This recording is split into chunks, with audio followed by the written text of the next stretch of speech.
আজকে আমরা রাজশাহী ও চাঁপাইনবাবগঞ্জের যে 2 দিন ট্যুর দিছিলাম, 3 রাত ছিলাম, তো ওইটা নিয়ে একটা ভিডিও প্রকাশ করব। আজকের ভিডিওটা প্রথম দিনের ভিডিও। তো আমরা চুয়াডাঙ্গা জেলার থেকে চলে গেলাম ট্রেনে করে রাতের বেলা রাজশাহী। খুব সকালে 10 নম্বর চরের উদ্দেশ্যে চলে গেলাম। তো এখন বলি 10 নম্বর চরে কেমনে যাবেন। আপনারা তালাইমারির মোড় থেকে রাজশাহী থেকে আপনারা ডোগার চর যাবেন বা 7 নম্বর চর যাবেন। ওখান থেকে আপনারা নৌকা উঠে মাঝি ভাড়া আপনার মোটামুটি 1000 টাকা বা 1100 টাকা লাগতে পারে। ওখান থেকে আপনারা নৌকা নিয়ে চলে যাবেন 10 নম্বর চরে। ওখানে পাখি থাকে বা আপনার চরের ভিতরে বিভিন্ন রকম পাখি পাবেন, অথবা আপনি আগের থেকে যোগাযোগ করে অন্য মাঝিদের যারা প্রশাসন তাদের নিতে পারেন। তো এখন আমরা চরে 10 নম্বর চরে যাওয়ার পরে দেখলাম যে কিছু গাংটিটি, এটার নাম গাংটিটি হওয়ার কারণ এরা নদীর ধারে বা যে গাং থাকে সেখানে ওরা পোকা টোকা খায়, তাই ওর নাম গাংটিটি। ও সুন্দর করে খাটছিল। তারপরে আমরা দেখলাম যে একটা ভরত আসলে ধান টান বা কোনো পোকামাকড় কিছু খুঁজছিল। তারপরে আমরা দেখলাম যে গত বছর যেটা রেকর্ড হয়েছে ইসাবেলাইন হোয়াইট টিয়ার, তো ওর কয়েকটা ছবি টবি তোলার পরে ও পালাই গেল। তো পরে আমরা একটু হাঁটাহাঁটি করার পরে একটু বিশ্রাম নিচ্ছিলাম। অনেক সুন্দর একটা পরিবেশ, মনে হচ্ছে যে কক্সবাজার চলে আসছি। তো ওখানে বিশ্রাম নেওয়ার পরে দেখলাম যে গরু পালন করে মানুষজন। তো কিছুক্ষণ হাঁটার পরে দেখলাম যে ভেড়া চড়তেছে, কিছু মানুষের চাষ করতেছে, কিছু মানুষ মাথায় করে ঘাস নিয়ে বাসায় যাচ্ছে, আবার কিছু মানুষ কাজ শেষে দুপুর যেহেতু হয়ে গেছে কোদাল নিয়ে চলে যাচ্ছে। ওরা চরে কাজ করতে আসলে জমি জমা আছে। তো ওখানে আমরা সুন্দরভাবে ঘুরে আসার সময় যে দেখলাম যে ফাঁকা যে জায়গা, ওখানে আবার গরুগুলা ছেড়ে দিছে।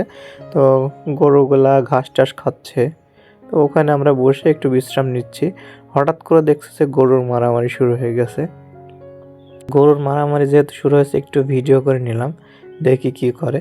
তো ভিডিও করার পরে আমরা সবাই মিলে আবার হাঁটলাম সেই ইসাবেলাইন হোয়াইটের খোঁজে। তো যার পরে ও দেখছি যে পোকা খাচ্ছে, ও সুন্দর মতো আমরা কয়েকটা ভিডিও করে নিলাম। ও বসে বসে পোকা খাচ্ছে, লাফাচ্ছে, উড়ে যাচ্ছে। পরে একটুখানি পরে খাওয়া দাওয়া শেষ করে দেখছি নদীর ধারে আমরা যেখান থেকে আসছিলাম ওখানে গরুর পালগুলা পানি খাওয়ার জন্য দৌড়াইতে দৌড়াইতে চলে যাচ্ছে। ওদের কিছু ভিডিও করে নিলাম। আর প্রচণ্ড পরিমাণে ধুলো টুলো উড়াচ্ছিল, বালি উড়াচ্ছিল। তো ওদের পিছনে রাখাল যে গরুগুলাকে খাওয়ালো, পাশ দিয়ে মাঝে মধ্যে কিছু নৌকা চলে যাচ্ছিল। তো আমরা মেটে তিতির খোঁজার সময় দেখলাম যে সুন্দর একটা ভিউ, মানে উপর থেকে বালির যে স্তর আছে ওইগুলো ভেঙে ভেঙে ভেঙে পড়ে গেছে। তো কয়েকটা ভিডিও করে নিলাম। দূর থেকে আমাদের নৌকাটা দেখা যাচ্ছিল।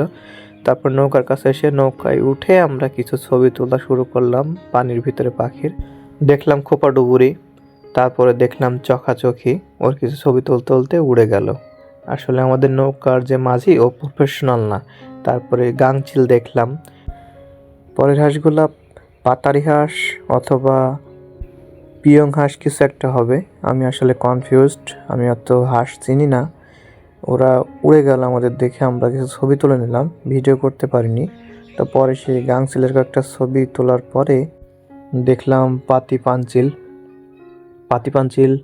এরপর দেখলাম বড় পানকাউম, যেটা পদ্মার চরে আমরা দেখলাম। তো ওদের পরে সে হাঁসগুলো, অনেক রকম হাঁস উড়ে যাচ্ছিল। তারপরে সবচাইতে ইন্টারেস্টিং ব্যাপার মেলার হাঁস দেখলাম, এর বাংলা নাম নীলশির হাঁস। এটার মাথা নীল কালারের হয়।